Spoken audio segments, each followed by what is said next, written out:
ఆంధ్రప్రదేశ్ రాష్ట్రంలో గతంలో ఎప్పుడూ చూడని ఎప్పుడూ వినని వింత ధోరణులు కనిపిస్తున్నాయి. ఇటీవలి కాలంలో జనం నోట తరచుగా వినిపిస్తున్న మాట విశ్వాసం లేదు, ఇలాంటోళ్లకు అస్సలు సాయం చేయొద్దు. ఈ మాటలు ఎక్కువగా వినిపిస్తున్నాయి. అది కూడా కూటమి ప్రభుత్వం అధికారంలోకి వచ్చిన తర్వాత, జగన్ ఓడిపోయిన తర్వాత ఈ ధోరణి అనేది ఎక్కువగా కనిపిస్తుంది. అంతేకాదు గతంలో హైదరాబాద్, చెన్నై, బెంగుళూరు వంటి నగరాల్లో ఉద్యోగం చేసుకుంటూ ఉండే ఉద్యోగులు ఇళ్లకు డబ్బులు పంపించే అవసరం లేకుండా హ్యాపీగా ఎంజాయ్ చేశారు. ఇప్పుడు పరిస్థితి తారుమారైంది. ఇంటికి డబ్బులు పంపించాల్సిన రోజులు వచ్చాయి.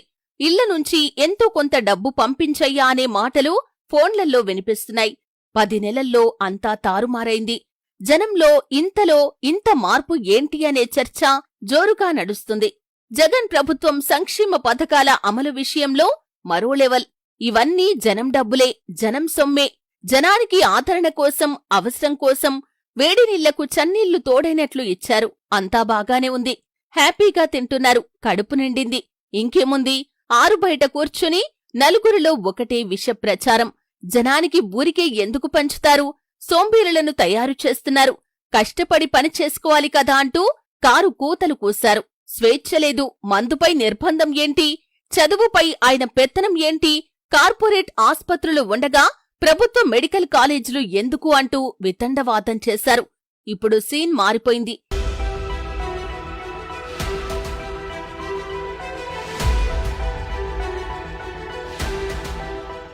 ఏపీలో జనం దగ్గర డబ్బులు లేవు.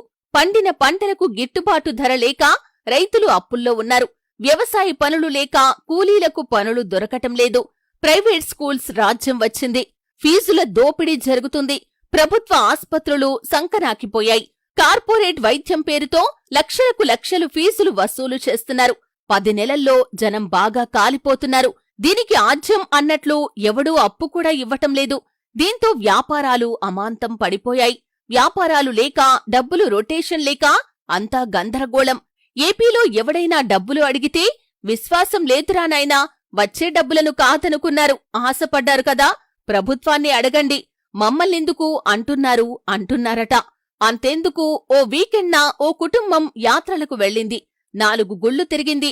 ఏదో సరదాగా గుడి దగ్గర మాట్లాడుతూ ఉంటే ఓ బిచ్చగత్తె అన్నదంట, బొచ్చలో బిచ్చం కూడా పడటం లేదు. రోజంతా అడుక్కున్నా 50 రూపాయలు రావటం లేదు. జనం బిచ్చం కూడా వేయటం లేదమ్మా అన్నదంట. అంతే, ఆ కుటుంబం షాక్ అయిందట. ఏపీలో ఇదీ పరిస్థితి. జనం దగ్గర డబ్బుల్లేవు, బొచ్చలో బిచ్చం కూడా వేయటానికి వెనకాడుతున్నారు. ఏది ఏమైనా ఆశ అనేది మనిషిని ఉన్నది పాయే, తెచ్చుకున్నది పాయే అన్నట్లు చేస్తుంది అనటానికి ఏపీలో జనం తీరే నిదర్శనం.